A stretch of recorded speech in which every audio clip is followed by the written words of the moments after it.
I'm thirsty. Hi. Well, I see that Matt's here. Matt's joined us. Sorry, I'm just. I always say it's going to be a quick one. Is it ever a quick one? Look, hang on, we're out of focus. We're having fun today. Okay. Hello, Matthew. Anyway, yes, thank you for joining me, and thank you for your patience while I don't stream and don't get anything done and finish nothing and accomplish nothing, because I have actually decided to take law school seriously, and it turns out that that's actually quite a lot of work. And so I'm going into surgery in 2 weeks, so I've got a lot to take care of, and I'm going through this thing at the moment. This always happens. This is like, I think, I should almost be qualifying for my free surgery. I think it's number 12. But I think it's like my 12th surgery. And because I've had 2 out of those surgeries nearly kill me, and one where I was having a procedure and it burst my bile duct that nearly killed me. That was when I had pancreatitis back in 2018. Because I have a tendency to nearly die, it turns out that I get anxious before I'm going on the operating table. And because this one is a repair of the surgery, the first surgery that nearly killed me in 2007 was a leak that sort of resulted in like severe sepsis. So if you know anything about sepsis, I was in a coma. I was like, basically all of the acid melted like went out of my stomach and into all of my organs, and it fucked me right up. And then I had another procedure to fix that, like back in 2018. That was basically what resembles a sleeve, and a gastric sleeve. And now, because they didn't do that properly, I now have to have another thing where it's basically like they have to just like rewire everything and fix a bunch of stuff, because I tend to get keloids and all this stuff. So I got an obstruction and, all this other stuff. So because that first procedure nearly killed me, the lead up to it is also because my son was like 8 months old when I went through this thing, and I was like, I'm on borrowed time. Since 2007, I've been on borrowed time. That's why I don't give a fuck. That's why I drink with Dick's bottles. I don't care. Who cares? I'm on borrowed time. Doesn't matter. But no, every time I sort of go on some sort of procedure that's related to that, I get a lot of anxiety, because I go, well, there is always that chance. I think people, there's the 99% of people who go in without thinking about surgeries. But, and they go, oh, well, it's only a 1% chance. But when you tend to be the person that falls on that side of that 1%, it may as well be 100%, right? It's the luck of the draw, right? So I tend to get a little bit anxious.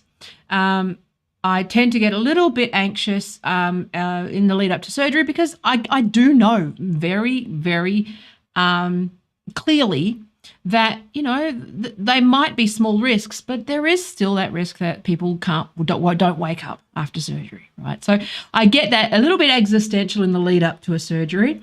And so I am sort of feeling like this pressure to write everything that I want to get written down, put out ideas that I want to get done. But I've also obviously got real world commitments like work and, all that other stuff. So, I tend to get a little crazy, and that's why I've got a Valium script. But, I do tend to get a little bit on edge when, like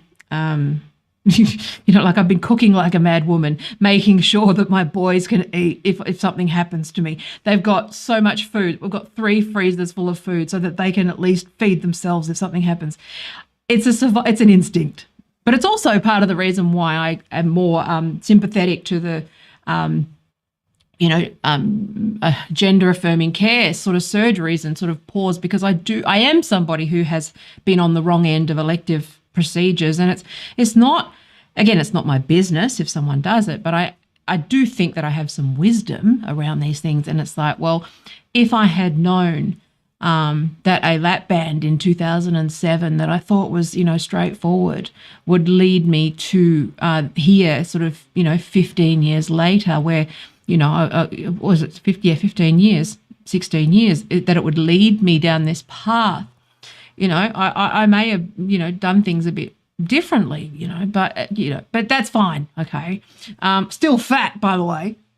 Get all the fucking pain and none of the benefit, but whatever. Anyway, but it's just been like keeping me fucking afloat with my innards functioning. But so basically, I'm sort of, I have to every few years I have to have things repaired, and I imagine that it will probably be for the rest of my life. So anyway, that's just that I'm just letting you know that there's that kind of where I come from.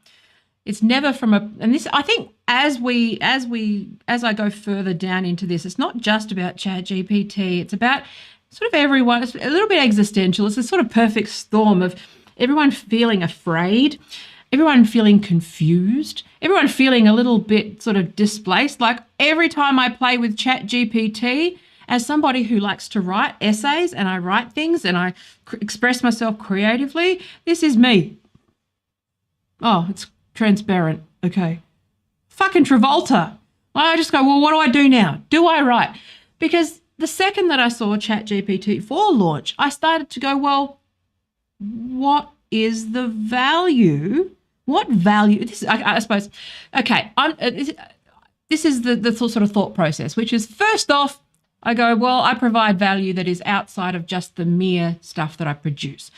If you are producing anything that is easily replicated or commodified, and you do it at, like anything that can be, I suppose, McDonaldized or Disneyfied or commodified, right? Here we go, we've got some sociology theory. If you're producing stuff like that, that's going to be wiped out. But the problem is that is shrinking so rapidly to the point where I still don't feel like AI will fully replace us. And I'll tell you why.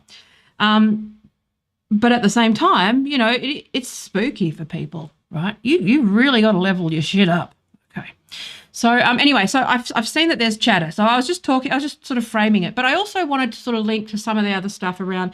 I think I'm trying to share a little more. Obviously, I like to not share too much personal shit. I'm not one of those sort of, dumpers of personal shit. Even if you might think that's the case, it's not the case. I do try to, I don't want to be one of those people that sort of uses my dirty laundry in order to make a point. But I am somebody who I was that. If you go through sort of my old blog and, I've lived through all of this before Twitter and Facebook. I kind of went through the storm in a teacup online through the blogging scene early. I let the internet I became super online early. I let it affect my relationships. I've let these things happen. And so as much as a lot of it is sort of water under the bridge and all that, and I do prefer, I've since learned, obviously, that using your life as content is not necessarily healthy for you. I do feel like that maybe leaves a gap because people don't understand where I'm coming from, because there is this sort of inclination online, which is where people only listen to you if or listen to your story if you are, and this is obviously the problem with that standpoint epistemology sort of stuff, where it's like, well, that lived experience side of things, which is that, yes, lived experience is a thing, but the inherent problem with that, especially this sort of, this oppression fucking hierarchy bullshit, right? Again, that's a straw man, but let's just, meet people where they're at. One of the biggest problems with that is that people who may have wisdom and who may have learned that confessing and fucking unloading and all of this stuff everywhere and bleeding on everybody all the time in order to make your case, but there are people who've learned, okay, let me rephrase it.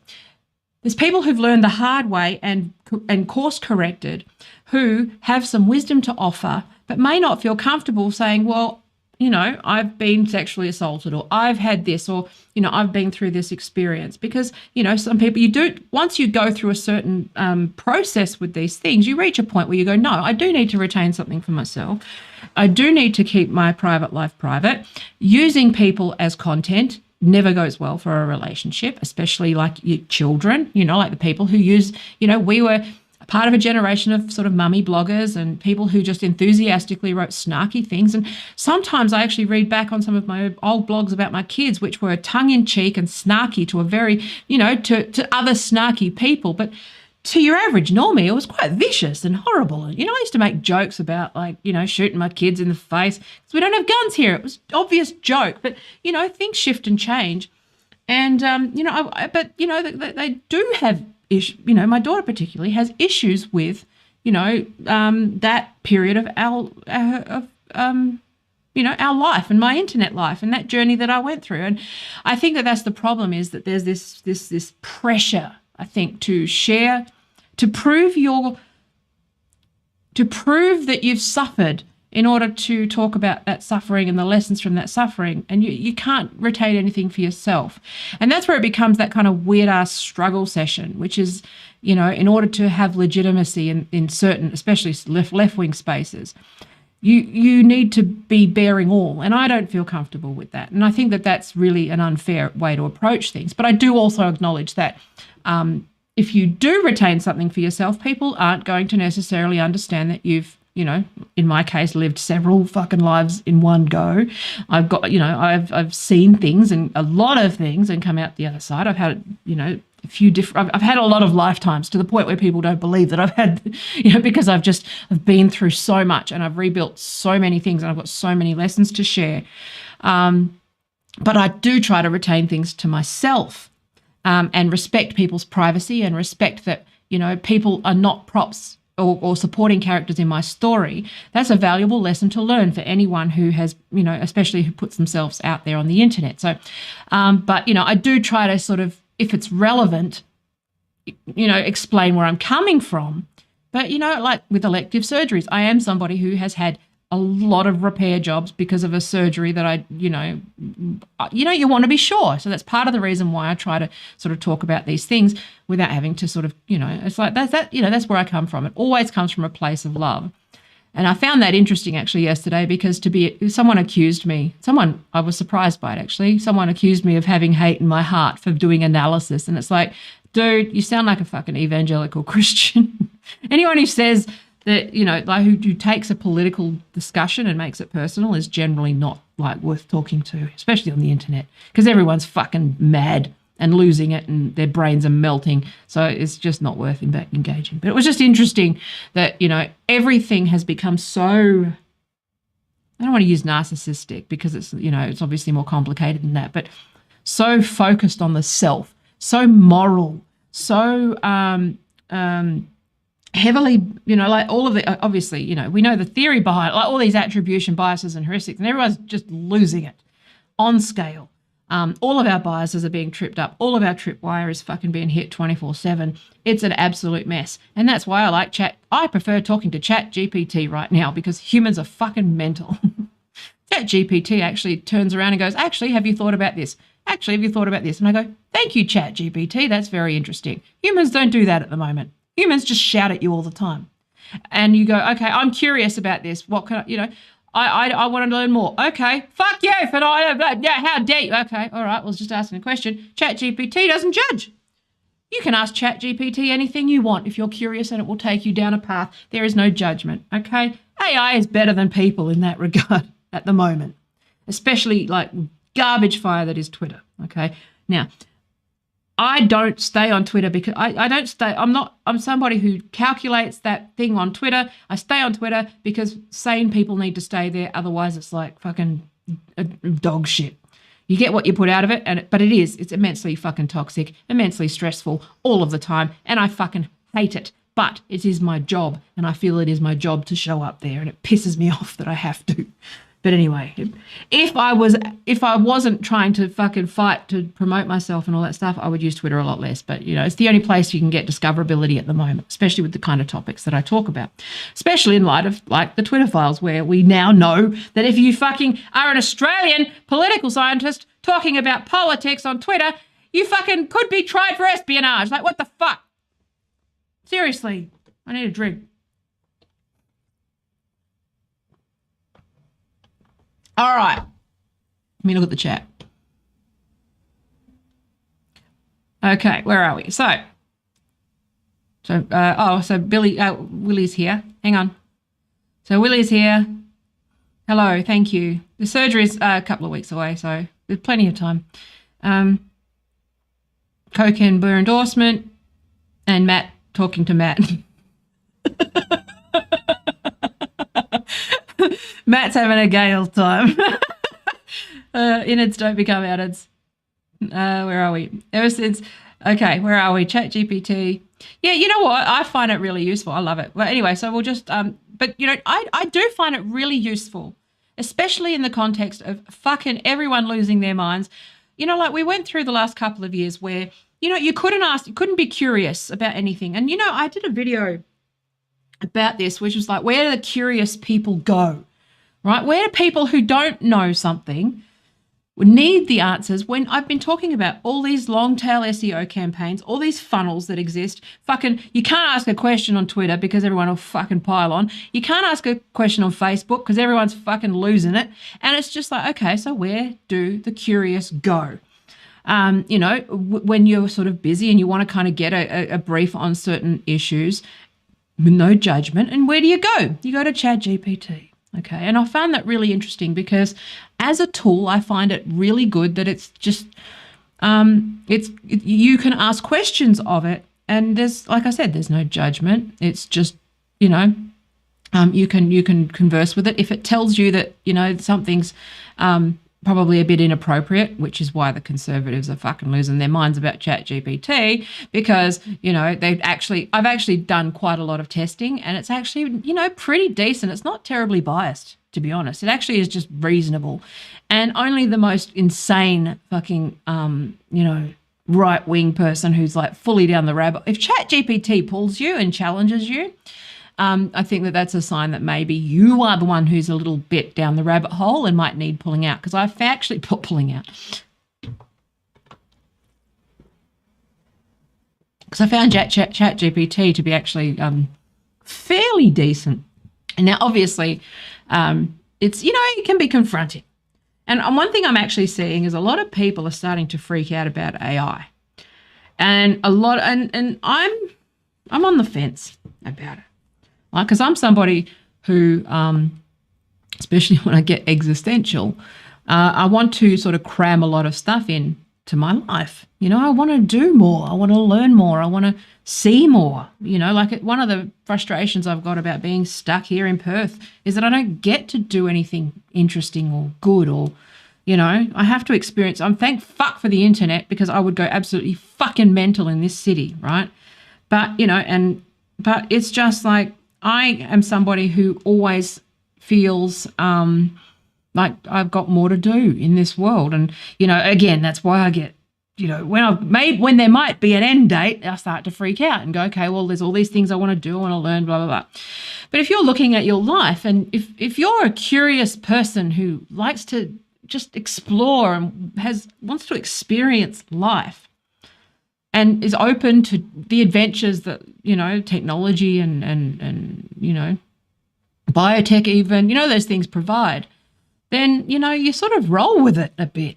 You know, like I like the idea of using ChatGPT as, you know, a tool where I can fit more in. It does more. It's less manual work.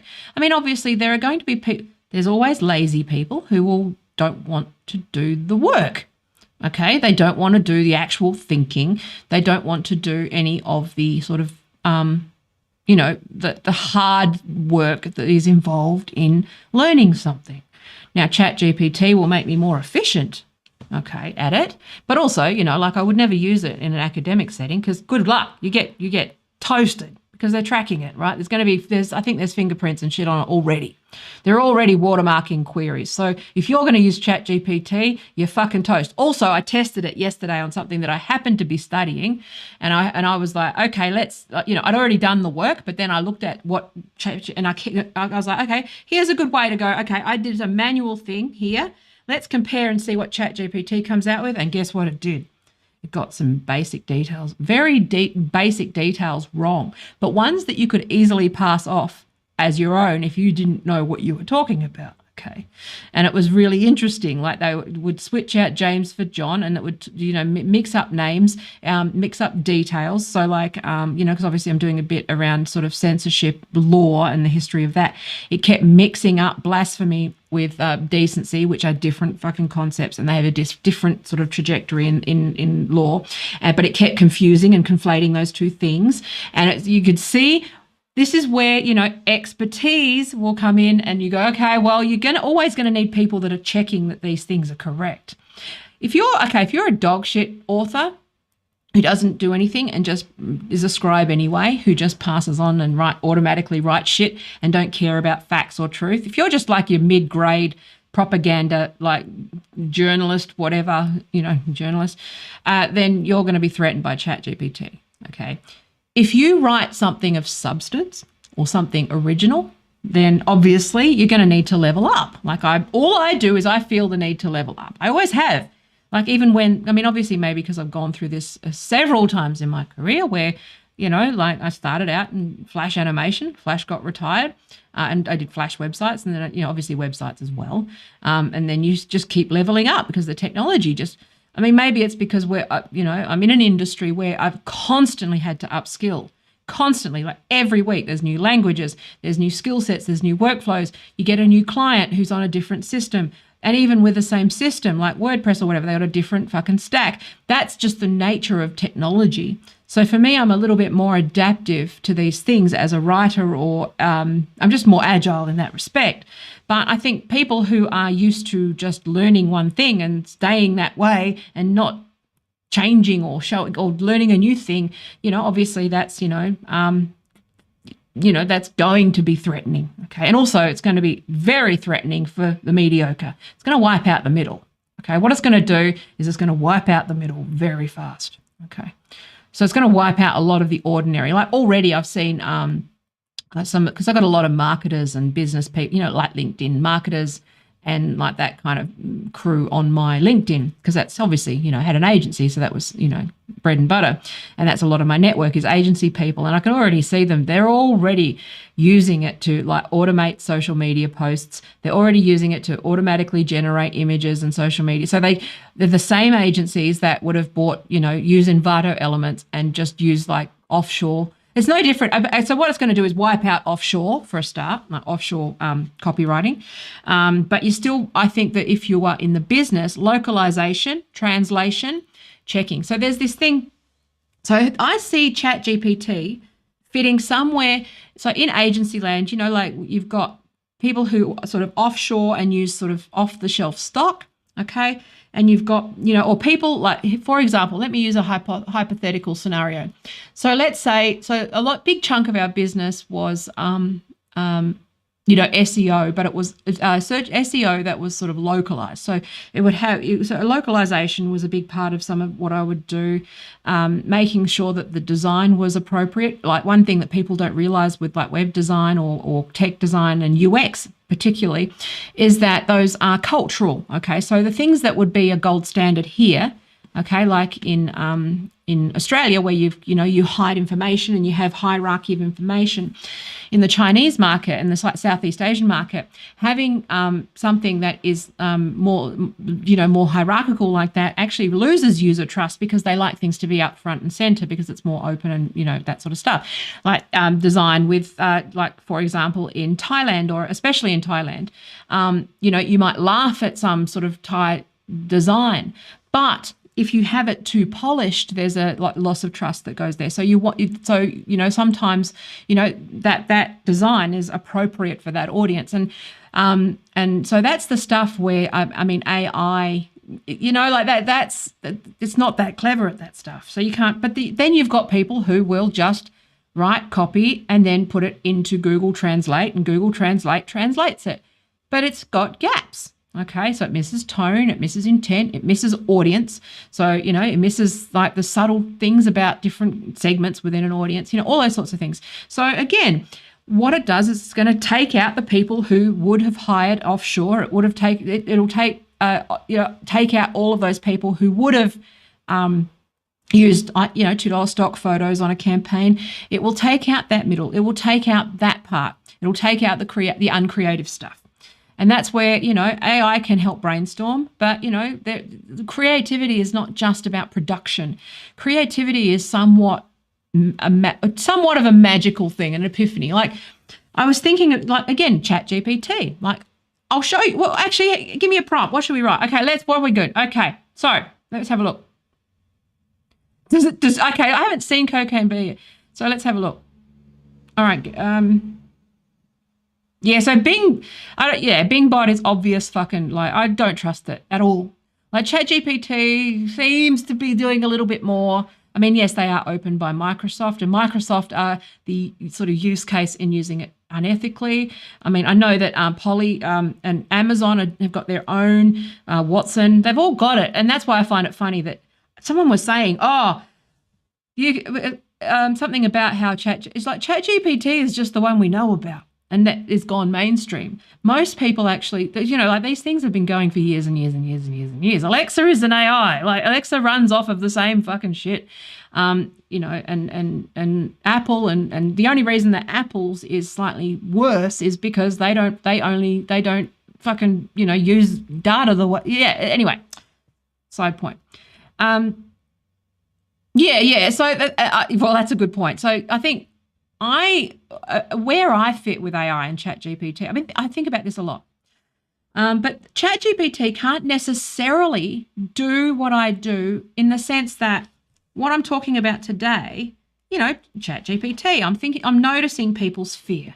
Okay. I'm noticing people be reactive, and I'm noticing this over here, and I'm noticing, like what ChatGPT is good at is sort of summarizing, like it's a very sophisticated encyclopedia. It will distill a lot of information quickly, even if it's incorrect, and sometimes it's incorrect. Okay, just be very careful, and it does very much depend on the prompt that you write, especially because I was testing it to see, like, law, and if it could just be used for case notes and stuff. Now, obviously, you can train a legal specific AI, which is what, like, LexisNexis and stuff are doing, which I find awesome, because hopefully by the time I'm a lawyer, we won't need to be fucking doing case notes all the time.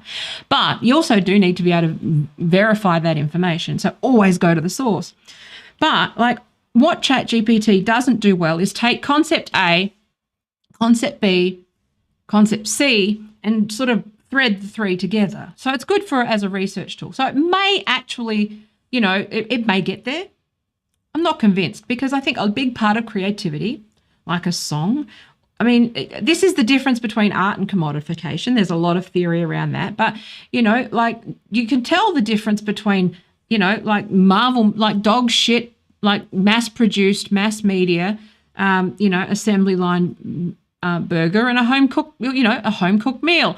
There's a magic and something else that goes into that is not replicatable. Now, if you can only microwave a burger, you're fucked. Okay, you're going to have to figure out some way of niching yourself. And I don't want you to go hungry because you can't find that. But at the same time, I don't see AI as a threat, because I think that people should work less. And I think that not everyone should work, and not everyone has to work. And I think that in a way, it kind of accelerates some of this sort of need for new systems and new ways of doing things. And, that's why we're seeing, this sort of reaction, okay, from established power. We're seeing this in the United States, where they are heavily dependent on exploitation, and everyone being sort of, forced to work, everyone being sort of living on subsistence and starving to death if they don't want to work. Automation has already come for large parts of their population. That's how you get Trump. But, we're seeing this sort of, again, I'm being simplistic, but I'm saying that's how you get figures like Trump. But you also then end up with a Democratic Party who are sort of doing massive amounts of sort of fascistic overreach in order to keep things stable, when there is an inherent instability in the system, because you have this. And this is another reason why I go, well, this is why you get shouted at online for everything. So there's no point saying anything anymore. But fucking hell, dickheads. But if you're a thought leader, you're going to get shit. If you're thinking differently, you're going to get shit from fuckheads. But anyway, what I'm saying So, like, this is why it does warrant pause about whether unions are the correct way to organise. That is a legitimate question because entire industries are going to be wiped out. Like, is that where the left need to focus their energy? It's a question. It is a valid question given the context that we're in. Is fighting for minimum wage the biggest fight of the moment? No. Fighting for, this is just an opinion and a question and a thought. It's not a fucking policy platform. I'm not running on it, for fuck's sake. Jesus, this is just, Glenn Greenwald went after me the other day. It's just like, what is wrong? Okay, here we go. Blue check, worth it because you get seen, okay, by other blue checks. But at the same time, I'd had no idea. Like, we knew that the verifieds were a bit broken in the skull, but I didn't realize how. I empathize with it. Like someone like Glenn Greenwald, he gets so much shit from everywhere, from all angles. I understand why he would feel that way, but they're so hot to trot. Right? There's that hot cold. What's that? Hot cold sensitivity. What's that called? Yeah. So he's running hot. Not at all. Like, I just went, look, he said something about Australia being the US lapdog. And all I said was, you might want to read some history on that. Now, I shouldn't have said good heavens, but, it was meant friendly. It was meant like, oh, good heavens, fucking hell, read some history. Like that. And that's a yank thing. He just went on the fucking full attack. And it's like, I understand why that is. And it's a thing I'll talk about another time. But I've got to actually been writing a thing about whether Twitter Blue is worth the money. And I'll save it for that. But it's an interesting thing because I have noticed that legacy verifieds have sort of lost it a little bit in the head because they've had an experience of being constantly under attack by other verifieds, and the dust has settled from you paid for Twitter. They're still hanging out in that verified tab.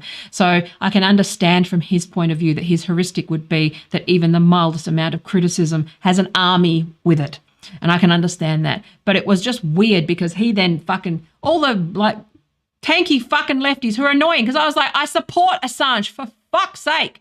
I am saying you might want to understand why Australia is a lapdog to the United States. Okay, watch Paul Keating this week and what he was saying. That's all I was saying, is that we are at the fucking mercy of the United States because they're bullies. Cut them some slack. Our Prime Minister is on record as supporting Assange and is doing his best. What do you fucking want? And that was the thing. That was all it was cut him some slack because you don't know Australia. That was all it was. But anyway, fuck Twitter. Fuck, man. It is valuable, but Jesus Christ, you have to fucking sift through shit in order to get value out of it. But anyway, also fucking, oh my God. It's like, I understand why American lefties are mad and fucking shouting all the time because they're desperate and they're not being heard and everyone's fucking, but you're not going to get anywhere this way. It's like, fuck, if you're shouting at, like, this is my thing about this. Well, this will lead into the fucking standing for women thing, which is, if you just scream at allies and every imperfect ally, you're not going to have any left. You're just not going to have any left. Like, I'm at the end of my rope defending fucking people like Posey Parker's right to speak because they are they're poison. But it's their right to do so. And there is a grain of truth in what she's saying, even if she's a fuckwit. And I care more about those who are following her, who are, sort of sucked into her world and are going along with far right shit like Matt Walsh and cheering on people like Matt Walsh and Ben Shapiro and all those people who don't give a fuck about women. And it's just like, but I care about those women who are caught up in this shit. Okay. And it's just like, I'm trying to make heads prevail. And it's just like, Jesus Christ. And I just cop it from all fucking angles. And yesterday was a particularly fucking nutty day because it just so happened that, I'm running interference for all these fucking people and just saying, calm the fuck down, everybody. Stop it. Knock it off.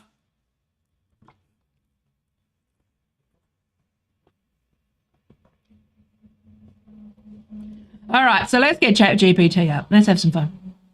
Let's have a look. Okay, hang on. So it's really interesting. So I actually asked it what an inappropriate request was, which was funny. But so let's have a look. So this is just for anyone who hasn't actually played with ChatGPT. I'm pretty sure that everyone has. Hang on, let me just move this up. There we go. So now it's funny. It seems to be a little funny. So, my keyboard. Now I've got a sticky H on the keyboard, so I have to hit it extra hard. So if you hear the thumping, that's why.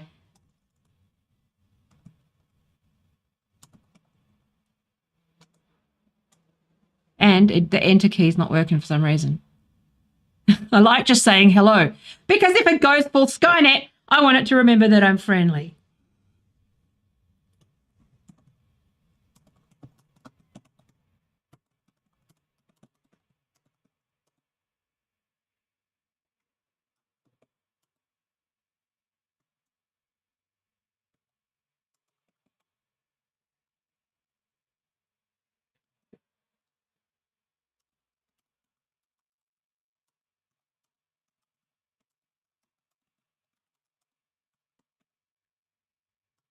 On the what? Titanic?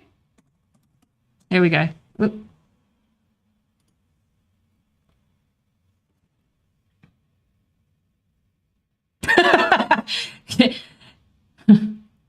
Oh, it's thinking. So ChatGPT writes, if someone hasn't done it before or has done it before, it sort of goes faster. The harder it is, the slower it goes. Oh, look, there we go. We got the inappropriate. Thanks, Matt.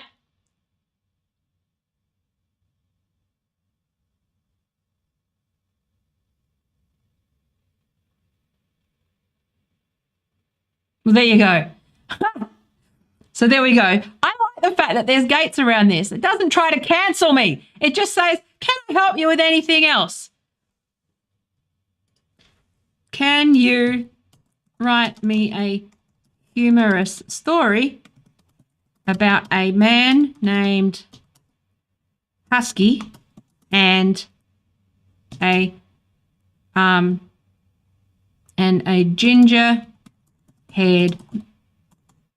fat man called Bruno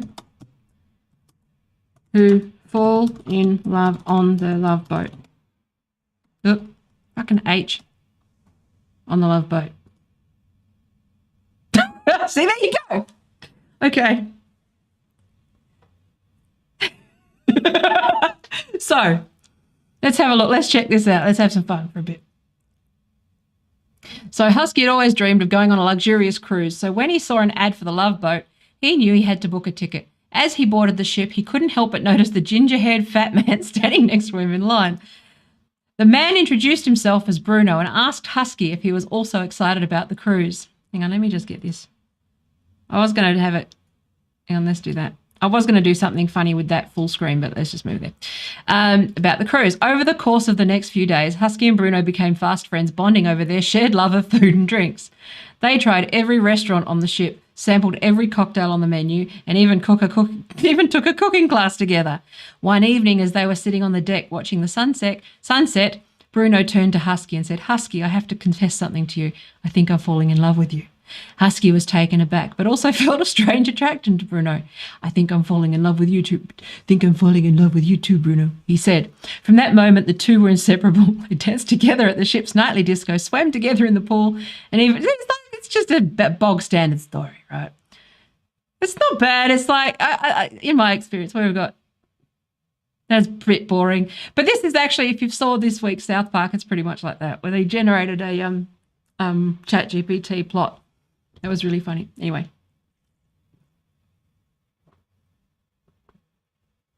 I'm very thirsty today. Anyway. But that was just more. But people are freaking out, right?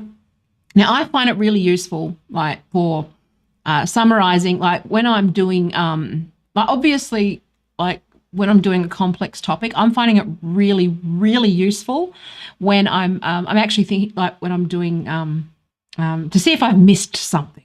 So, like, one thing, when I say, what are the, can you summarize this issue, or whatever, what I think it's really good at is sort of giving you a bird's eye view of the whole sort of the bigger picture. So, if I'm talking about American censorship, it might, and I'll go, oh, what's that? It's actually, it recommends a few things, and it's very good at filling gaps. Okay. And I think that in terms of, like, you saw this here where it's got those, the gates around it, right? And there's guardrails around some of these things, which is that you can easily get a story that's like you just, search and replace Husky and the names and stuff. It's not terribly creative, right?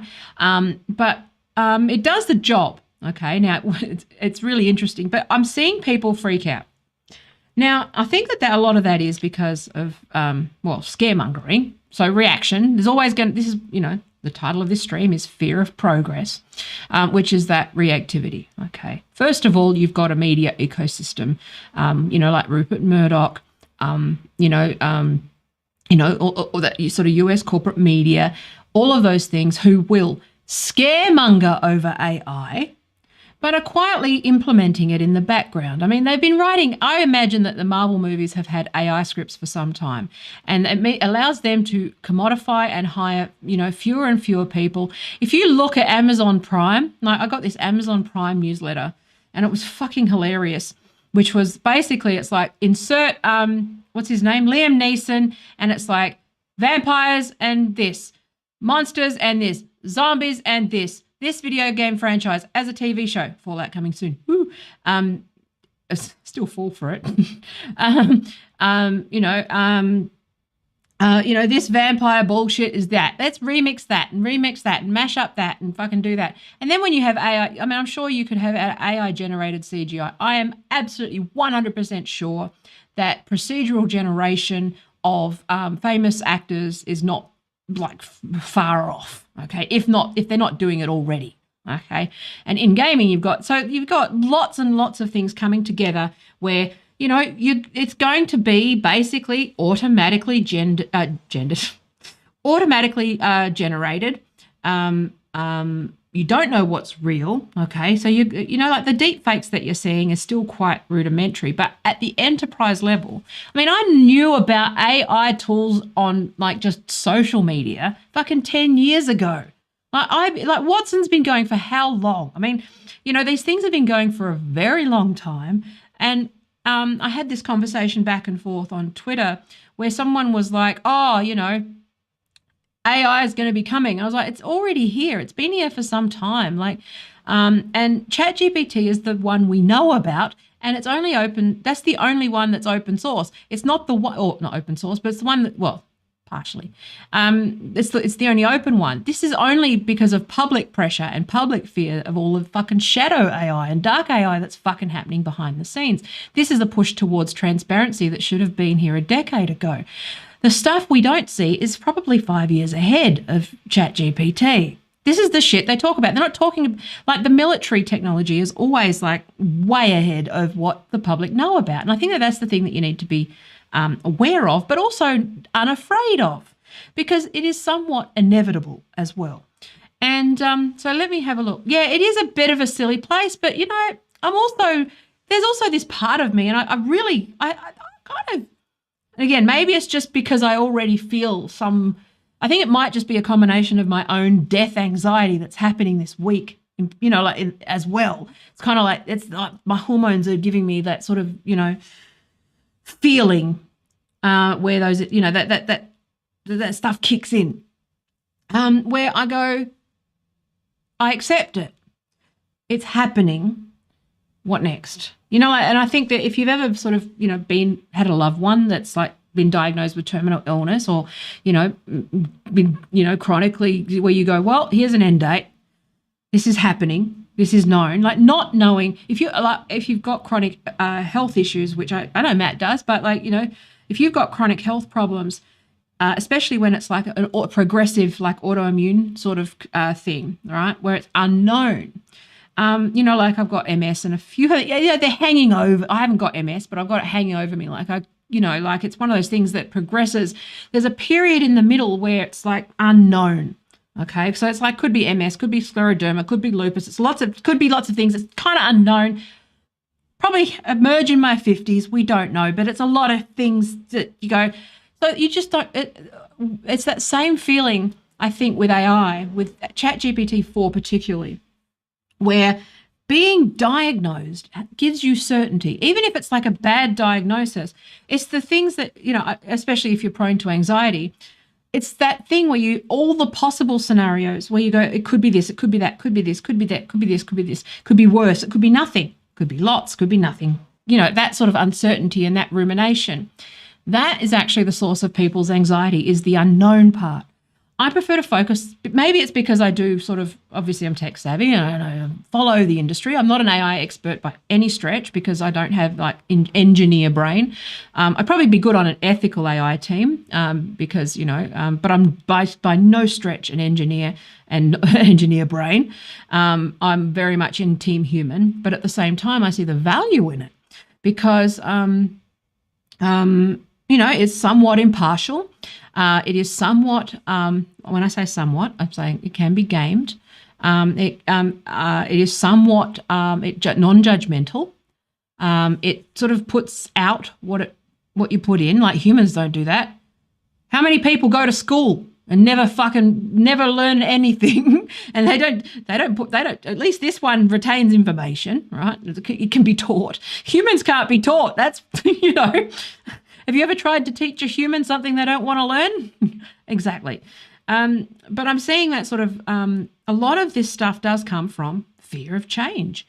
And also this is like identity shit. If you are somebody who, and I know this better than anybody because I get a strong sense of identity and value and self-worth and like, oh shit, sorry, ignore that. That's where I had I had blood tests and she fucked me up. Anyway.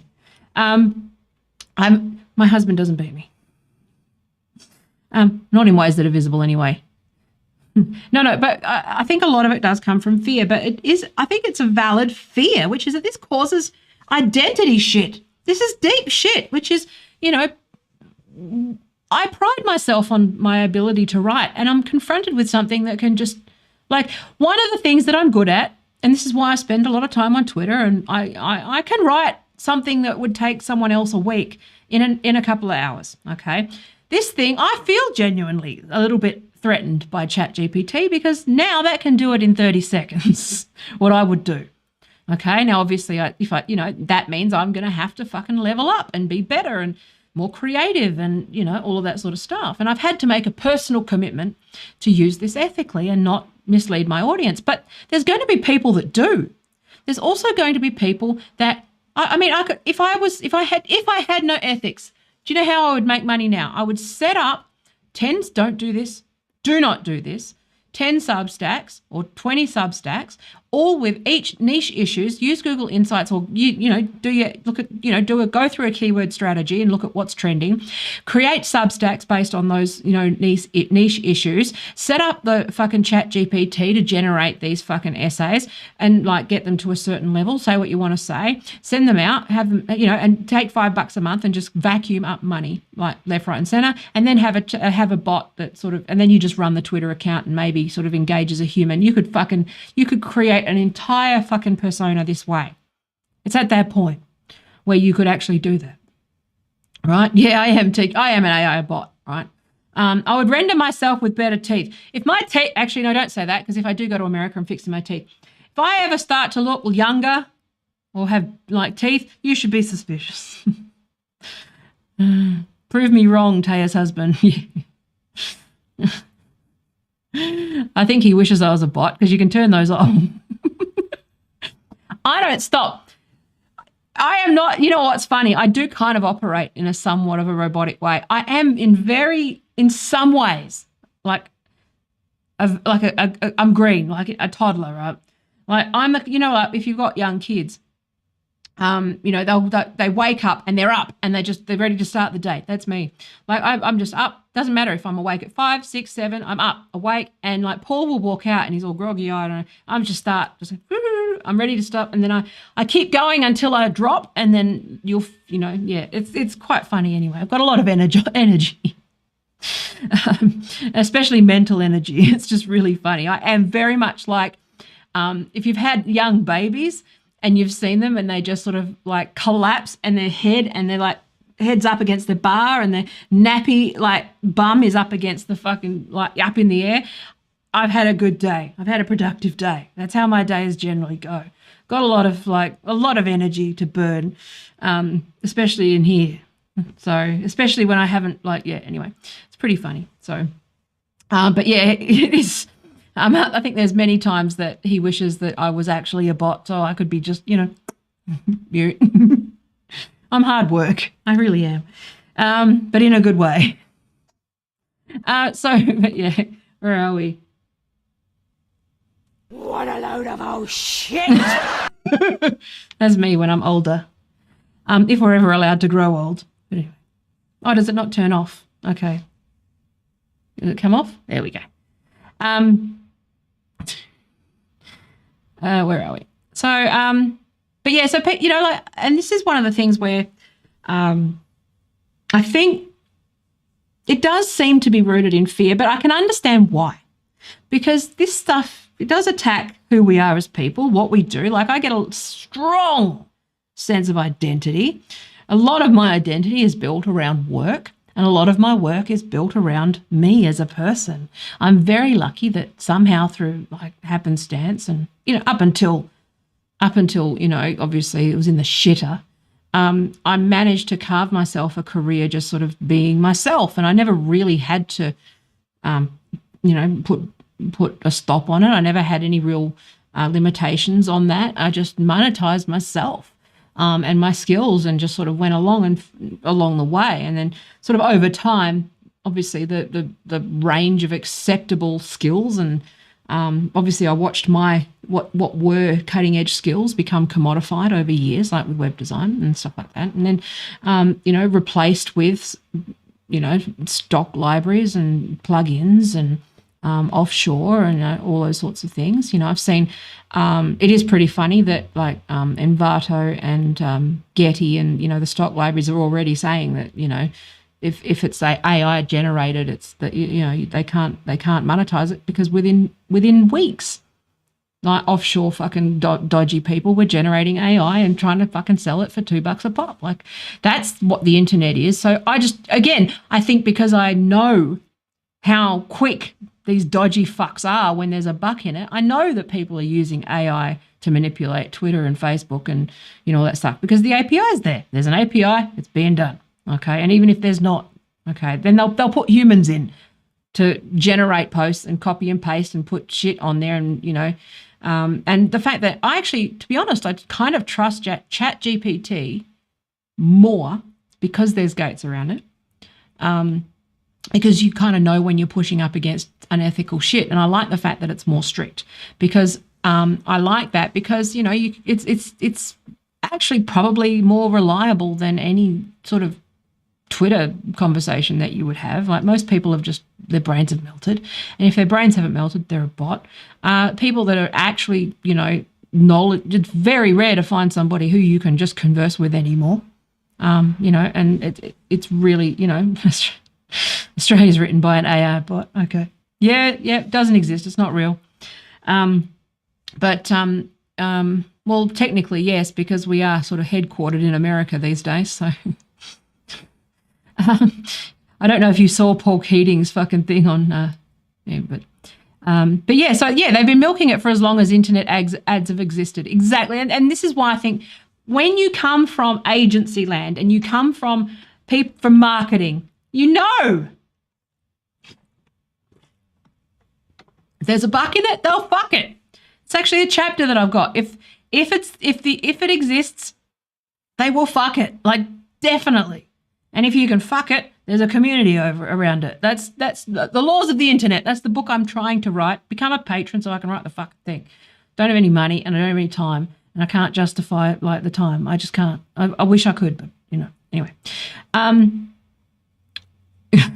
I have actually. I met him years ago, and I fucking love that man. I love him. He's from a time and an era. Him and Hawk, they're from a time and an era that it's long gone. I love him. I can't And I find it really fascinating because Keating he was actually in the right-wing faction of the Labor Party for so many years. But now he's sort of taking that, the thing that would be considered, quite a socialist perspective on these things, because even back in the 80s and 90s, even the left wing of the Labor Party was, even the right wing of the Labor Party was still centre left, right? Now they've sort of been ratcheted rightwards. So Paul Keating is probably the furthest right wing. Obviously, you still got your socialist wing, and Albanese is still obviously, a socialist. And being Prime Minister is very different to being an ex-Prime Minister. The stress of that job of, multiple different complex things. He has access to information we don't, like Paul Keating don't give a fuck. He never gave a fuck. But the fact that he's just talking about the spooks at a time when, obviously the security intelligence services are going a little bit over the fucking top. This is like 1960s, 70s level of overreach. It's yeah,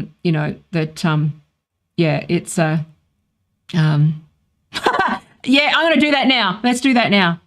Hang on. That's a good idea. I'm going to see what happens. That sounds funny. Where are we? Hang on. Can you...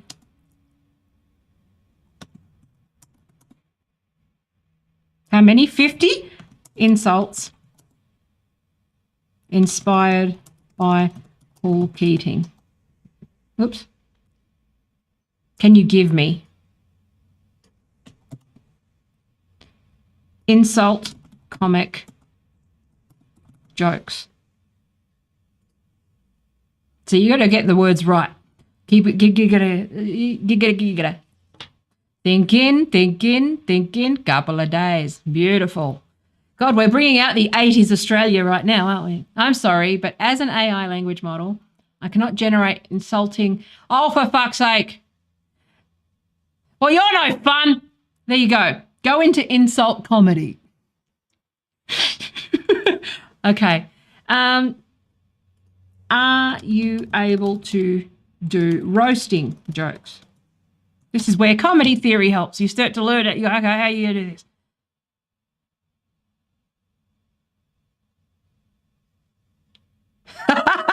All right. So roast comics are going to be all right then. All right, hang on. I would like you to generate some roasting jokes in the style of Paul Keating. Oops, fucking H key, so annoying. In the style of Paul Keating in Question Time in the 80s. About, make it like so.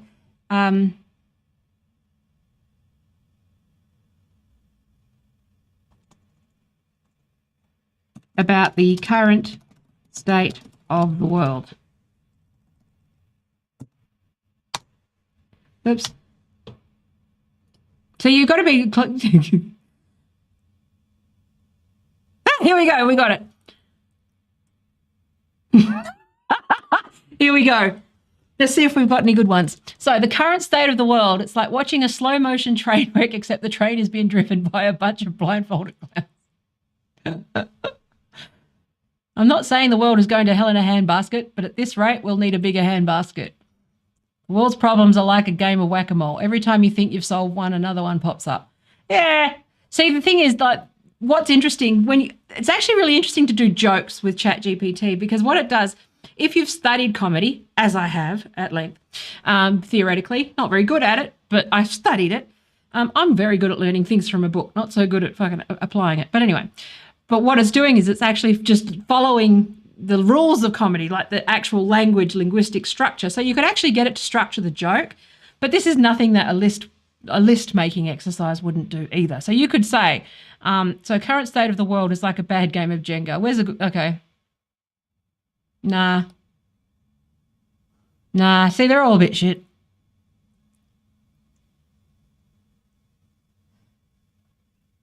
Hang on. So the current state of the world is like a bad dream. You keep hoping to wake up, find it was all just a joke, but it keeps getting worse. Yeah, see, it's like, it's a little bit too fucking, It's a little bit too like, yeah, bit too hexy, but not even good. But yeah, so we could actually say, so if let's say, let's do this. So let's go. Can you brainstorm a list of 50 best, most creative insults, but that are not that? Hang on. Creative insults that are allowed, that are not offensive.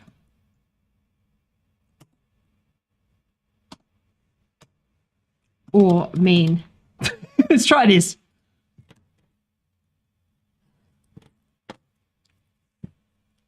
See, that's a good one. A screen door on a submarine. Yeah, there you go. You got to just figure out how to work around it, right? The elevator doesn't go all the way to the top floor. I like that one. Got a few. But you just keep going, you're not the, where's it? As useful as a one-legged man in a butt-kicking contest. Some I haven't heard before. Most we have, obviously. You're not,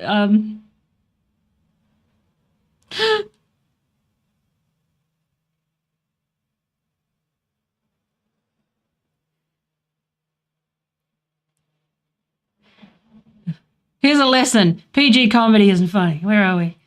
There's a couple there.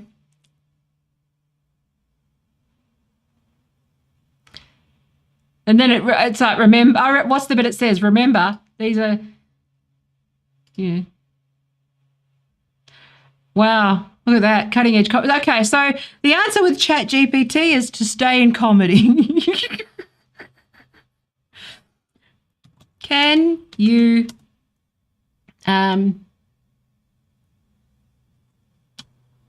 make a joke? Can you write, hang on, no. Can you write a joke in the style of George Carlin about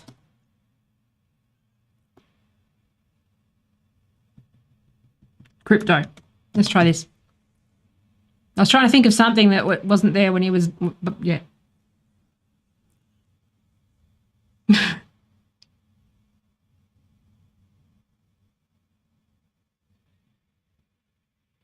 Yeah, see, I think comedy's safe. Comedy's safe. But I think it makes my point, right? Which is that if you're not funny, okay, or if you're not, like the things that work with humour, or the things, there is a part of magic where you have an epiphany or you create something, particularly inspired. So like, I mean, it's remembering this chat. So let's just try something. Let's just, it might fuck it up because it like remembers the history and I'm not going to create a new one. But if I wrote, can you write an article about, so let's just put two or three things together, right? About, let's go with Taylorism and how it applies to content moderation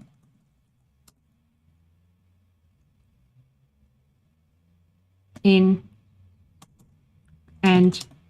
algorithms. And I'm just going to see, and use the Clinton 2016 campaign. I'm actually just throwing random shit at it and see as an example. And this is where it breaks it. So when you actually put, yeah. So look at this. So we'll see what it comes up with, right?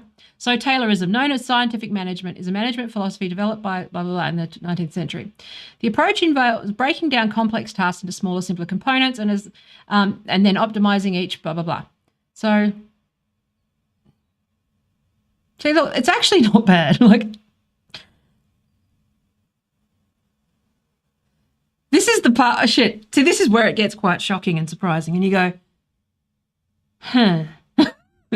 I mean, yes, Taylorism can be applied to content moderation, right? Yeah, yeah. So specificity is fun, but every so often it will surprise you where it does this, right? And obviously, so what it does is hang on, so here we go. So let's see if it's correct. So it defines Taylorism. So where it trips you up though is sometimes it'll get the wrong name, like it'll go the wrong Taylor, right?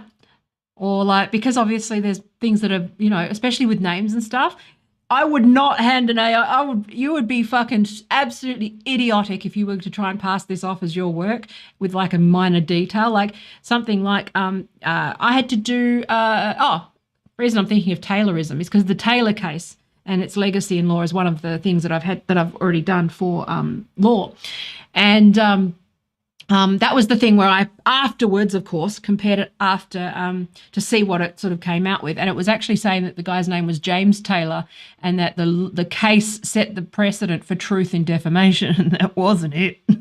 That was not it at all. And it's like, if you should be very careful about these sorts of things where you want to know the details. But I could see how someone would get tripped up. But the approach involves breaking down. So Taylorism. I know what Taylorism is, which is a scientific form of management that everything can be sort of broken down into tiny components and everything can be engineered. Like this is a school of thought that sort of technocrats and various others. So that's what I believe it is. Let's see what AI says. So while Taylorism has been criticised for dehumanising workers and reducing job satisfaction, it's also been applied to fields beyond manufacturing, including content moderation and algorithm development. So in the context of content moderation, Taylorism has been applied to the process of reviewing user-generated content and determining whether it meets certain standards. Social media platforms in particular rely on content moderators to review millions of posts every day, often within a matter of seconds. To do this, content moderation teams use a set of rules and guidelines that are based on best practices and company policies. These rules are often created using a Taylorist approach. And Taylorism, it's like a methodology, right? So complex issues are broken down into simple components that can be easily evaluated by a moderator. And this is what I was explaining before. This has explained it better than me. That's scary, isn't it? But also Taylorism, like it could also be, user stories or anything like, there's all sorts of things like these all overlap with each other. But anyway, however, the Taylorist approach has its limitations when it comes to content moderation. However, for one, it can lead to a lack of nuance and context in decision making. For example, a rule that prohibits hate speech may be too broad and fail to consider the context in which the speech was used. Fucking hell. Pretty good, isn't it? Additionally, Taylorism can lead to a focus on efficiency. I should just publish it on my blog and see if anyone notices.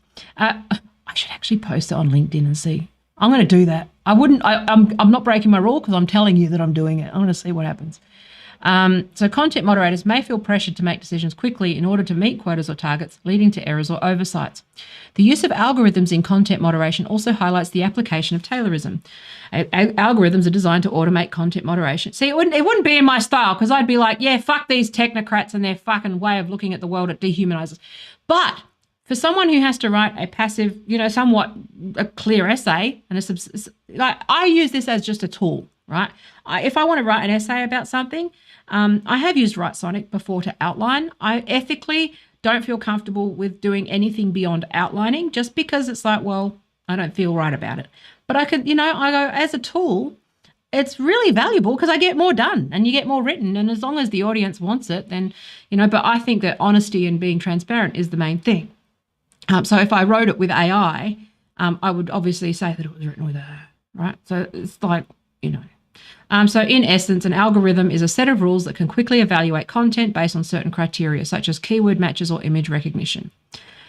This is the one that I thought might throw it for a loop. Let's see how it goes. The Clinton 2016 campaign is an interesting example of how Taylorism applies to political campaigns. The campaign used data analytics and targeted advertising to reach potential voters. This approach involved breaking down voter demographics into simple categories and targeting them with specific messages. The use of data and analytics allowed the campaign to be more efficient and effective in its messaging, but it also faced criticism for being overly simplistic and lacking in authenticity. Interesting. See how it's actually fucking not bad, is it? If you want it, I didn't plan this prompt, and every so often it'll go, it's not terrible. It would pass an undergraduate. Like if I was a marker and I didn't know this, and I didn't, I was none the wiser, it would get a pass. right? Obviously, it doesn't reference, so you'd better be very careful. But, I'm not absolutely 1000% don't do this because you will get caught. They are thumbprinting, they're fucking tracking it. There's an ID number associated with every fucking query. Don't do it. You'll get caught. But as a tool for starting and getting, like that initial brainstorming, it is fucking amazing. So anyway, I use ChatGPT very differently to other people. Can you tell? Some people just like to see what it, but the way you use it matters. Okay. So the Taylorist approach to content moderation and algorithm development. This makes me better. This will make me better. It will make me more succinct. I will add Taya on top of it. And that's what I think is you'll still just add whatever you've got special on top. And if you don't have anything particularly special to offer, it doesn't moralize. So I'll talk about this. Is actually not a bad example. So, because it does link somewhat to the Twitter files. So, however, it is also an essential tool for managing complex tasks at scale. As social media platforms continue to grow and user-generated content becomes more prevalent, content moderation will remain a critical issue. Platforms will need to find a balance between efficiency and quality and consider the human impact of their decisions. Ultimately, the key to effective content moderation lies in a combination of automation and human oversight, which is what I've said, with rules and guidelines that are based on best practices, but also flexible enough to account for the complexity of the world we live in. Isn't that interesting? Right? It's, I'm going to, hang on, that's right. Okay, hang on. What did you say? So I'm not going to get it to write 10,000 words. It will max out. It'll kick me out because it's a max. So write 10,000 words. Oops. This is one of those keyboards that turns on. You got to press a key to activate it because it sleeps. Right. Well, no, right. 1,000. No, actually, I'm going to make it 500 because I'm not paying. I pay for this shit because I've got the account with it. You've got credits and shit. You got to pay for it. No, I don't think you have to pay for ChatGPT, but I've got the normal one. I'm thinking I might actually start using this for outlining because I'll talk about it. I know I'm wasting time. It's just a fucking stream. Who cares? So write 5,000 words about soiling yourself fucking gave me the thing with all the H's. Hindenburg. What was it? And trying to find a shower.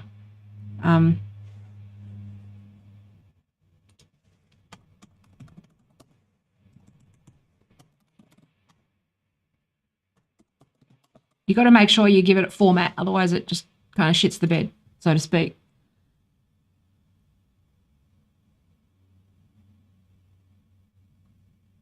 There you go. See, that's good. Hang on.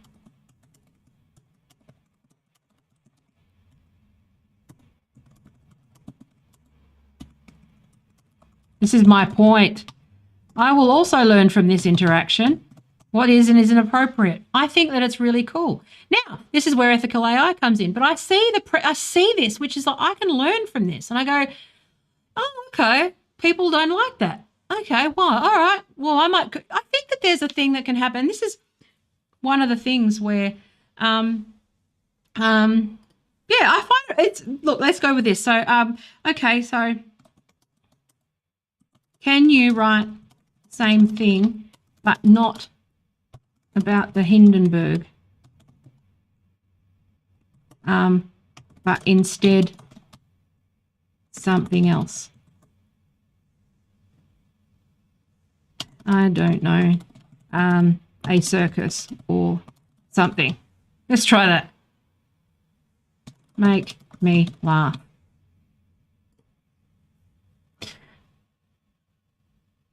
There we go.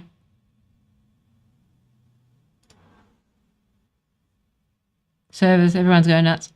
Here's a humorous op-ed about trying to find a shower after getting covered in clown makeup at a circus. It's fun, anyway. I've gone way too long with this, but we could do this all day. But it's okay. Let me get to my point. We actually saw this. Okay, I'm not afraid of ChatGPT because, first of all, I know that what its limitations are. I sit there and I get creeped out. Okay, I'm not reading the story because we'll go back. It's probably hilarious, but I'm not worried because also I love the fact this is the thing where it's like I'm not afraid because I understand how it works. And I think because I was a designer and UX designer, all this thing, I understand that everything that is designed, okay, has some sort of intent behind it or some sort of intention. And I think that if you're uncharitable about people's intentions, like on Twitter, and you're a garbage and you're fucking reactive, like, you assume the worst of everything, you're going to feel threatened by AI as well. You're going to assume the worst of everything because that's what you do. And it also is partially about sort of being reactive. That's what I meant, fearing progress, okay? But also, with these tools, the fact that I like the fact that there's a two-way exchange. Like when you do, hang on, let's have a look. What are we going?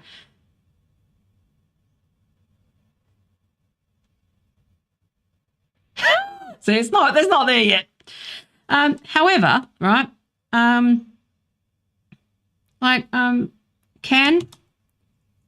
What are the? Here we go. Make my point for me of parasocial relationships. Because everyone often focuses on the downsides of parasocial, right? Let's have a look. It'll tell you what the benefits are of a parasocial relationship. Better than I could. I'm just going to have this thing as a fucking window the whole time. If I want to make a point and I just say, ChatGPT, tell me what the benefits are. That's great. Dip bottle. ChatGPT won't let you drink a dip bottle. Problem is, the AI might detect this dick bottle and ban me from the internet. That's another problem, right?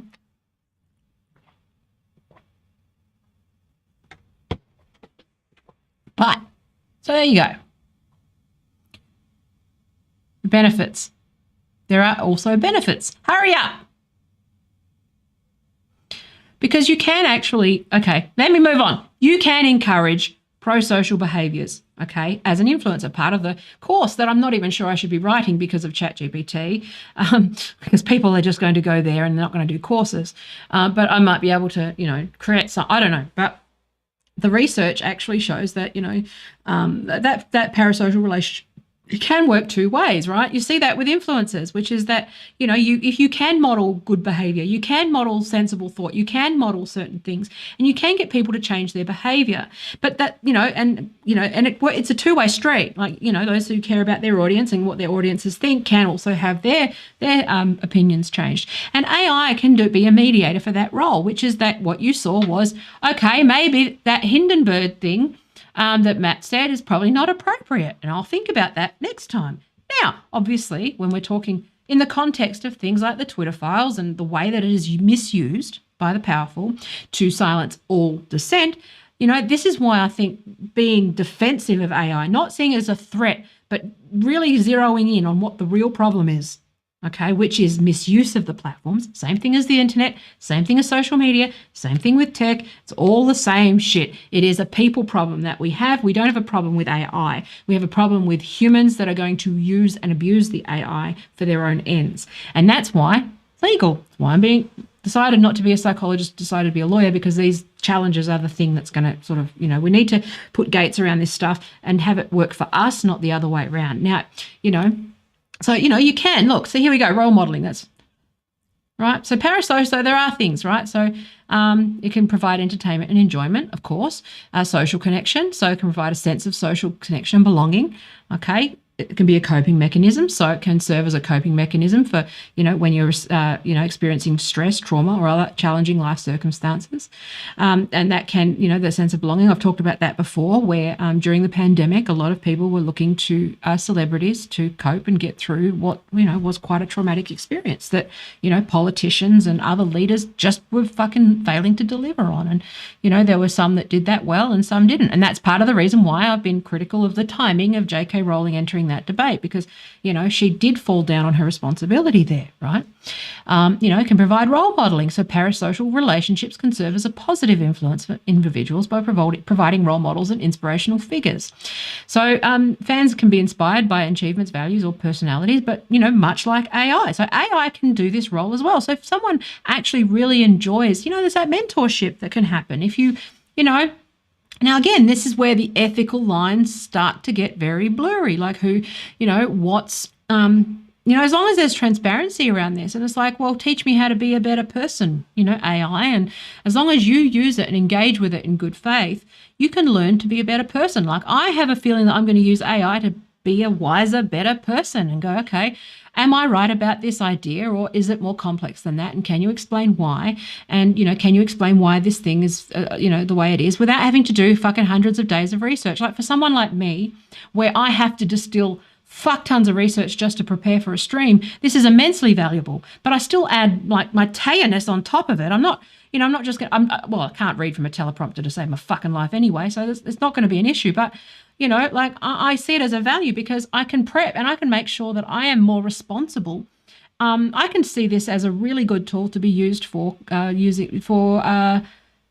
performers or actors or, YouTubers or whatever, to make sure that they've covered their bases in terms of their information. This is why, but obviously not a way for them to misrepresent themselves as an expert, because there's gaps. Okay. I could validate most of what that Taylorism thing was because I know about it, and I went, okay, it's pretty good. There's still gaps. Didn't tell you what the gaps were because that's what people pay for. They pay for those gaps. But what you can do is sort of get a rough, outline of these things. And this is why, and it does come back somewhat to that. I mean, side point, but the For You tab sort of operates on Twitter. People have been complaining about how they're seeing people they don't like. But what I actually really like the For You tab, because I am fine with seeing things that I go, that's an interesting view. That's different. Hadn't thought of that. Versus people who are, I want everything drip fed to me that I 100% agree with all the time. Those people need help. They need an intervention. And that was what, the For You tab is one of the best places to get that. Like, nothing makes people look more like a fucking obsessive crank than having them show up in my feed in contrast with the general other chatter that's happening in Twitter, right? And I think that that's the thing, which is that it to an extent, the For You bubble is pulling you out of your fucking bubble. And if you're sort of reacting in a way that is resisting that, then that might be a good sign that you're maybe radicalized. Because you take the time to train it a little bit and go, well, I don't really like this guy. I don't really want that. And the AI has been great so far. You get out of it what you put in. And it's the same thing with ChatGPT.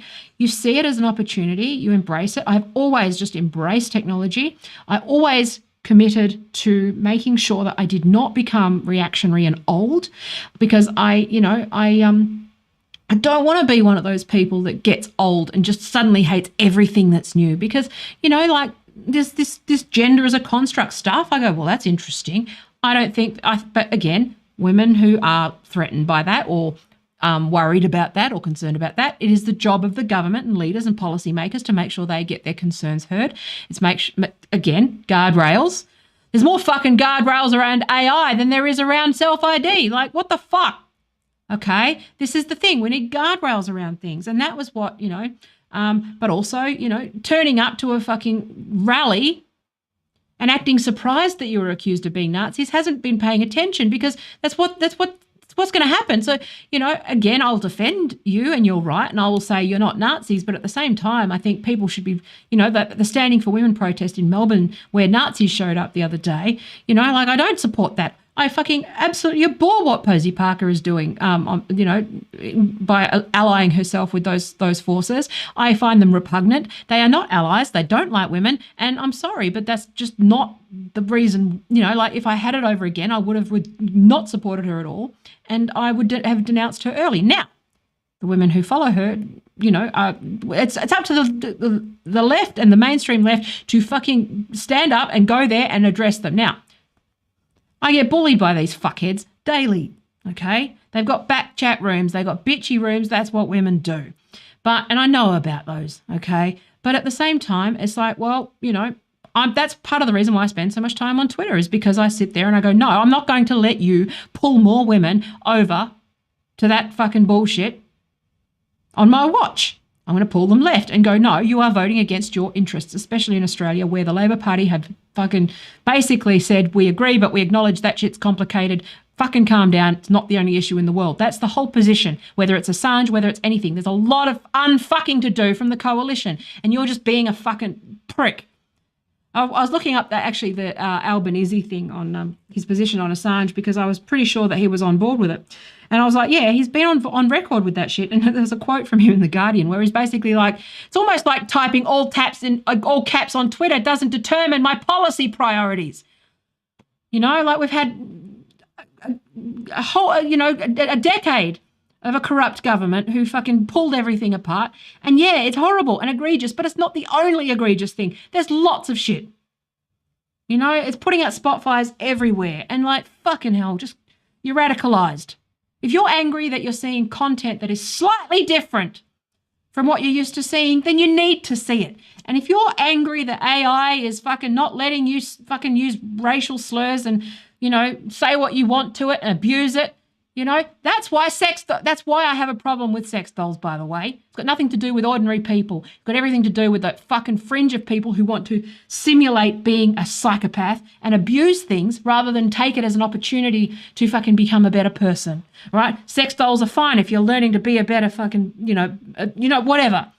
You're learning how to, whatever, do that stuff. Whatever the fuck you do with a sex doll. I don't know. Whatever. Make sure you clean it. That's all.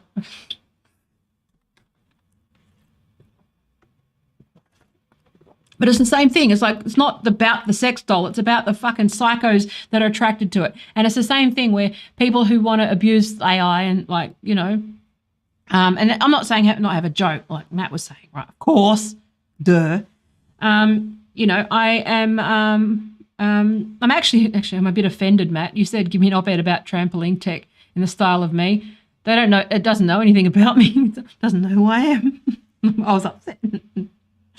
Anyway, but like, let me just hide that. Oh, I did. But I wonder what's wrong with someone who is upset that a tool that is designed for everybody can't be wrecked by their fucking hate speech. Or honestly, it's two sides of the same coin. The people the wokies fuckers that on Twitter that are complaining about seeing like moderate fucking views on the For You tab, okay, are exactly the same as these GOP right-wing fuckheads that are complaining that AI doesn't think that their worldview is terribly fucking appropriate or correct, because it's not.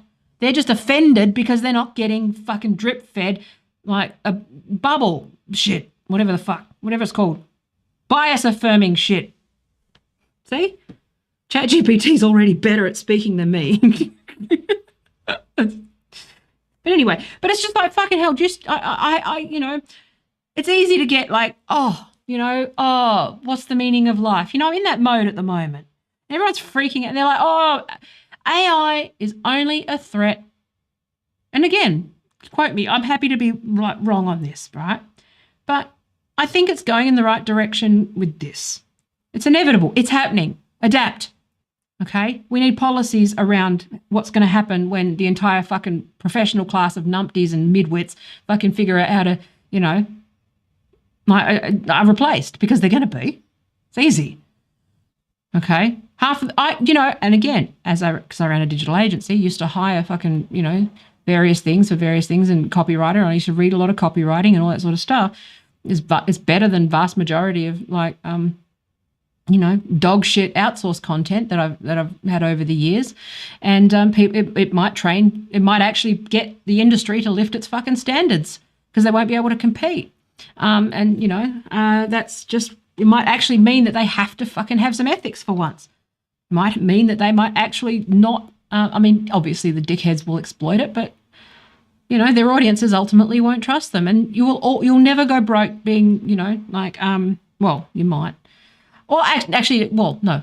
I'm not going broke because I'm good at what I do there. It's just that I don't take that work on anymore because I don't want to do it anymore. I want to do sort of content stuff. Silly me.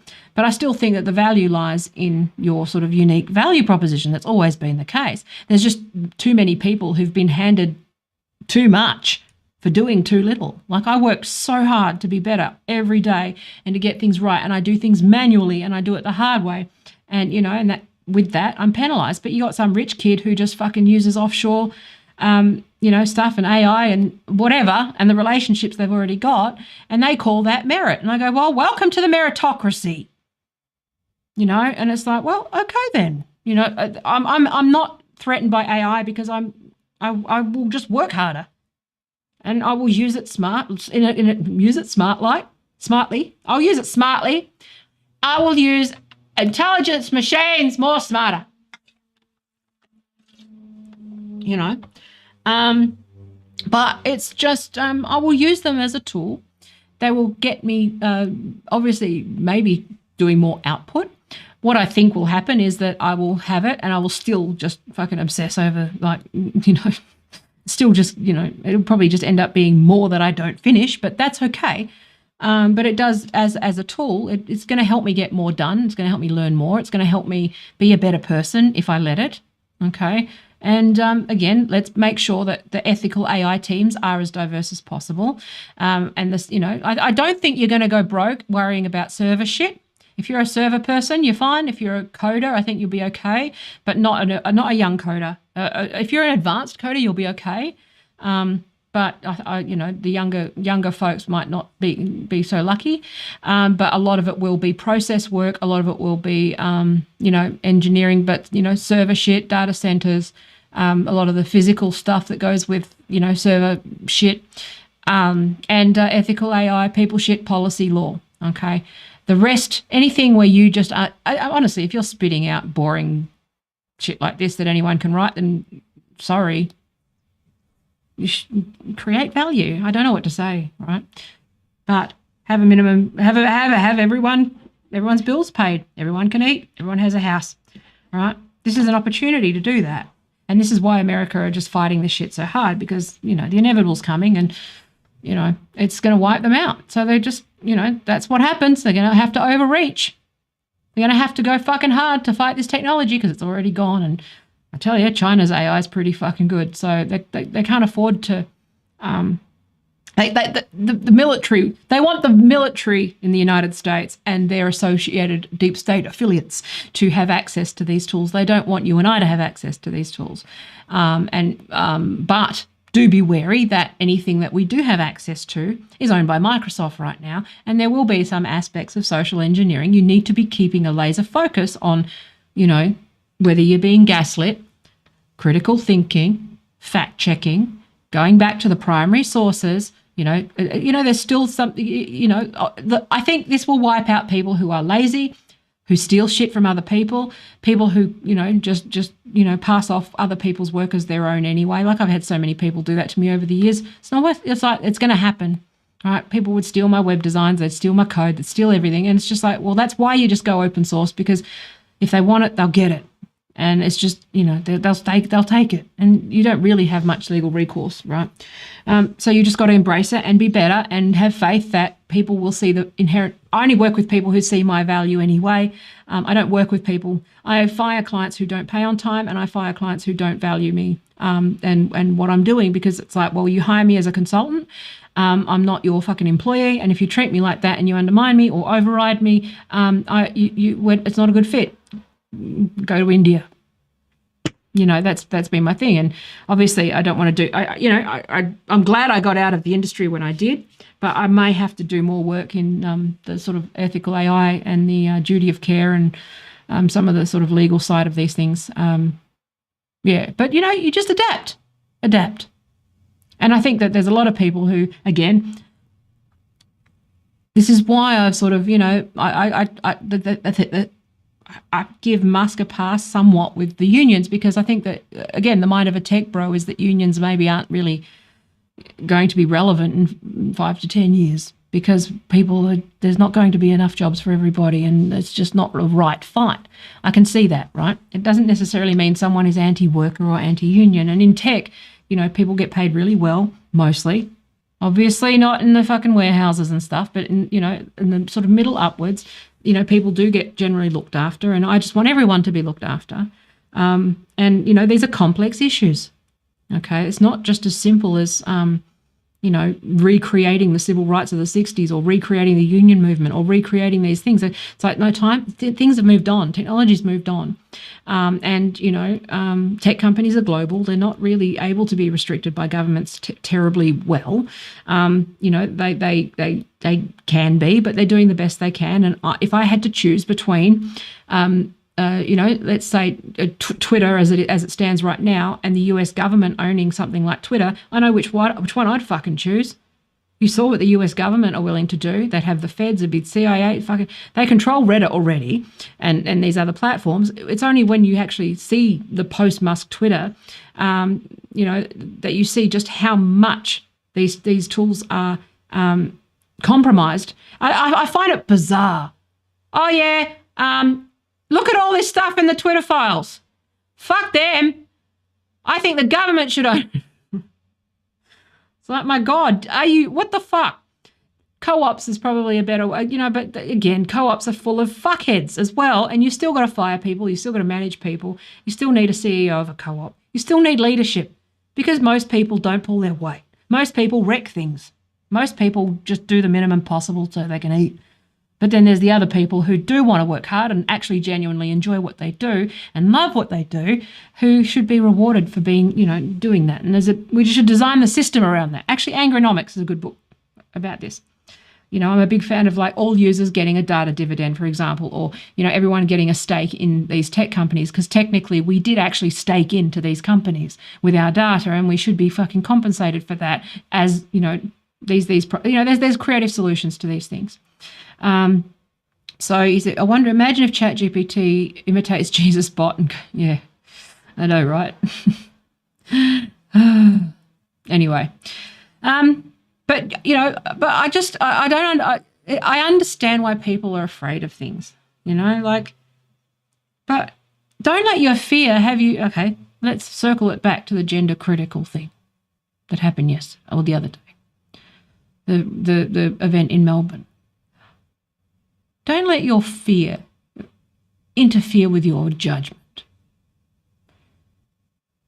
I've said this repeatedly over again.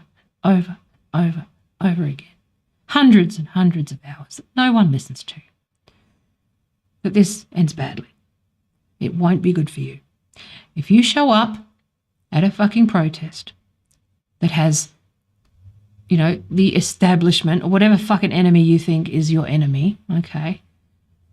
If you show up to a protest where there are where there are divisive figures like Kelly J. Keane or, Trump or, any of these figures, okay? If you show up to something like that, I'm not saying you don't have the right to protest. I will defend your right to protest. But you do need to consider the optics of it. It's going to ruin your movement. That's what you're up against. You're up against a media that does this. You are up against tech companies that support that media that do this. I don't know what to tell you. Okay. Now, I'm doing my best, you do the best you can to fact check that stuff and make sure that now that, sort of Twitter has somewhat been wrangled free, okay, from this stuff. Oh, that made me laugh. press@twitter.com email address gets an autoresponder with the poo emoji. Fuck, he's funny. He cracks me up. Elon.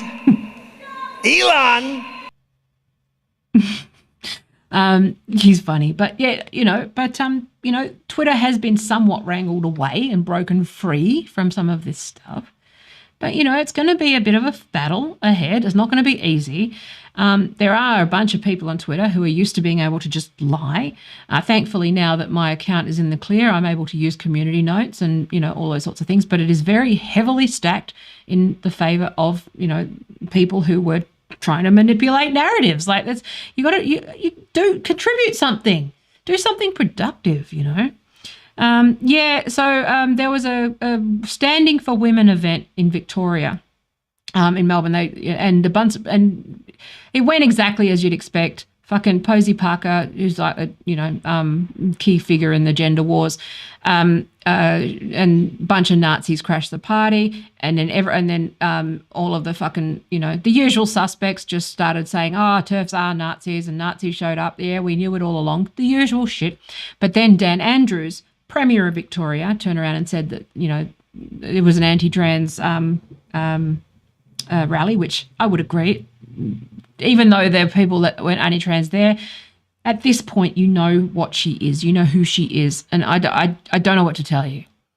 I support your right to be there, and I will defend you if you're not a Nazi, and I will defend you and your views, but at the same time you knew what you were fucking getting into. It's like with the billboard, with the adult human. It's like, oh no, that's just the dictionary. You know, it's not. It's not the dictionary definition. It is goading. It is provoking, and you know what you're doing. Okay, I'm just going to say that. So don't be surprised when Nazis show up. But my issue was that Dan Andrews turned around and said that Nazis aren't welcome, and I'm like, well, the Premier's job is to actually get to solve these things and be a leader and say, no, everyone is a citizen. They have the right to protest. You don't tell citizens that they're not welcome. Okay, he needs better comms. Right, that I had a concern with that, but I have substantive fucking feedback and actual things to say rather than, anyway. But yeah, anyone who showed up knew what they were getting into. I'm sorry, but I don't know what to tell you. Now, my critique of mainstream media and all those things is that they don't give you a fair go and a fair cop and a fair voice in the public space, so you feel that you need to attach yourself to people like that. Okay, but I don't support that. I don't support it. I don't support her, and I don't support what she says about other women, and I do not support her as a figure or a representative of the issue. I think she is poison. So there you go. That's how I feel. And I think that everyone who surrounds her are basically just the same old mum forum, mumsnet bullies that would pile on over breastfeeding. They'd pile on over prams. That's not the issue. It's the fact that they just love piling on. And they have their little backroom fucking groups and their little bitch fests. And I know that they, and they sit there and they just screenshot everything that people say and they just bully in the background. I know that they do that. I've been a victim of these fucking women for, 20, 30 years, okay? They're psychos, okay? But, if I want innocent people who would just care about the issue to go in with open eyes about what they, that I can agree with their initial concern because I share that concern, and I can, not have time for the bullying and the, I said this morning, I would use Turf Blocker myself if I didn't know, people who would be falsely caught up because they just behave so poorly. Okay, it was an anti-trans fucking rally, and I'm sorry, but I don't know what to tell you. I don't know what to tell you at this point. Okay, but no one listens to me. Okay, and it is what it is. But anyway, but this is the same thing about being reactionary versus embracing the issues, which is that I never. I think it's a bit wacky. I think, demisexual, all these things, the Tumblr shit's crazy. But, if you're saying there's no such thing as trans, then you're wrong, okay? If you're saying that, because if you're saying that gender dysphoria isn't real, then you're also saying that things like autism and ADHD and any other mental illness isn't real, because the thing about gender dysphoria and ADHD and all of those other things is that they are syndromes. And what a syndrome is a set of symptoms. And if you know anything about anything, okay, syndromes are as real, and you are a fucking asshole if you think that anything that you can't see or measure is real when most of the DSM is fucking around that. They don't know the cause of ADHD, and they don't know the cause of autism. Really, they have some sort of genetic inclination, but it is a set of symptoms. It is a set of complex fucking things where you end up with a diagnosis, and with a diagnosis there is a treatment. So if you say there's no such thing as trans, you're a fucking idiot who doesn't know what these things are. And you're also offending people like me. You're also offending schizophrenics. Did you know that there's no real fucking, there's no compelling biology for schizophrenia either? Okay? And there's no argument. Okay? Yes, I don't like, there's an authoritarian fucking component to this because it's an ad campaign funded by BlackRock. It's fucking ESG bullshit. Everyone gargles BlackRock's balls with their ESG shit and their grants so that they get money, so they go, I love that shit. BlackRock fund Pfizer. BlackRock fund Unilever. BlackRock fund all the things. It's investment. And they fucking run these fucking campaigns to improve their bottom line on various things like fucking puberty blockers or fucking junk food or cosmetics or fucking anything. It works. It's not that hard. Okay, but that's not the issue. You are distracted by the fucking quibbling of the issue, not the economics and not the power systems that actually operate. So if you show up alongside Nazis, then fuck off. You're going to get it. I don't know what to tell you, but I'm still going to defend you. because it's a democracy. And you have a democratic right. I'm a democracy absolutist. I updated my Twitter bio to say that, which is it's your right to participate. It's also your right to use AI, but it's not your right to abuse it. Okay, so that's where it's like, but because you're afraid of it, or you want to fucking wreck what you don't know or understand or fear. Okay? Fear response. You're hot. You're running with fear. You're fucking attacking things that you are scared of because you are scared, or you are afraid, or you are uncertain. And I want you to be honest with yourself. Right? I'm honest about things when I'm afraid. I fucking act like, you know, no one's their best self, okay? But understand that this is an uncertain time. Be aware of the fact that you are fucking acting out, you know, that you're out of your mind. Be aware that your fucking heuristics are going to, like, be askew when you are afraid. Be aware that you might not, you know, all these things. Be aware that you don't have all the information. And that maybe you have been living in fucking a dream world of scrolling where all of that information has been delivered through either a far-right pipeline of bullshit or a fucking corporate Democrat fascist fucking pipeline of bullshit. So maybe you might need to be deprogrammed a little bit from that and see things that are a little bit uncomfortable, and AI might like to tell you that something's a bit inappropriate from time to time. Okay? Don't be afraid of shit. Work on your own fear and fucking just, I don't know, grow up. People should just grow up. So anyway, congratulations. I've received 100 messages today, all of them Matt.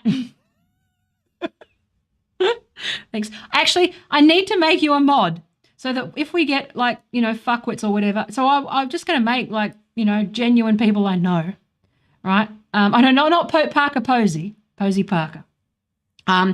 Yeah, you know, but I might make you a mod. So if you're around and fuckwits land in, then, you know, you have access. So if we get, you know, if we get this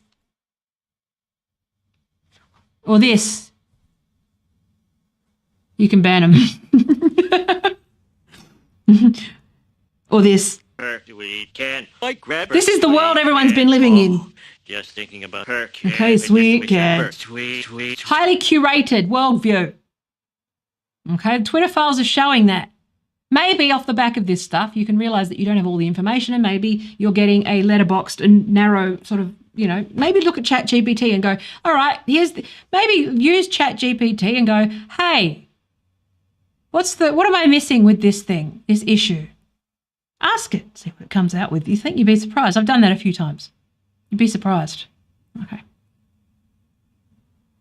Otherwise, you end up like this fucking weirdo. That mass murderer, Karl Marx. Anyway, I've got to use more buttons.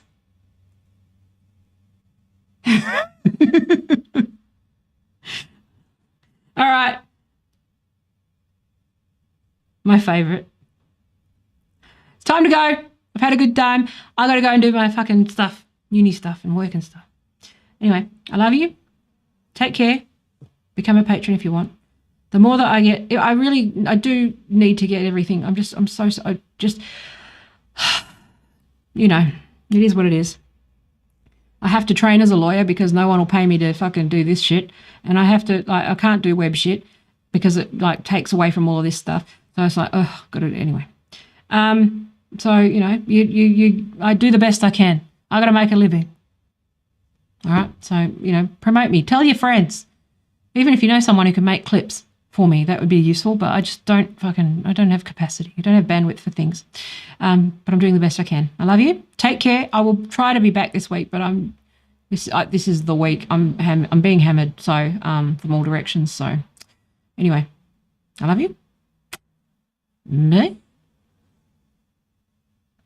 Hang on. Did it do it? Yeah. Shut down. Hang on. Bye. I love you.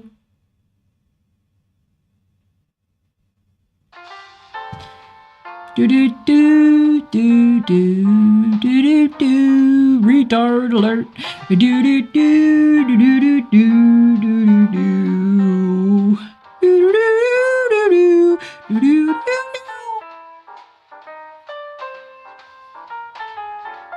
Thanks, Patreon. I appreciate you very much. I'll get it together soon. I am working on it. It just keeps being delayed. Thank you. I love you all. Bye. I do need a new MacBook. Seriously, fuck me. Oh my God, this fucking thing. Don't get me started. Thanks, Matt. Fuck. Bye. Do. I should crowdfund it or some shit. I've got a check out there. I should do that. Bye.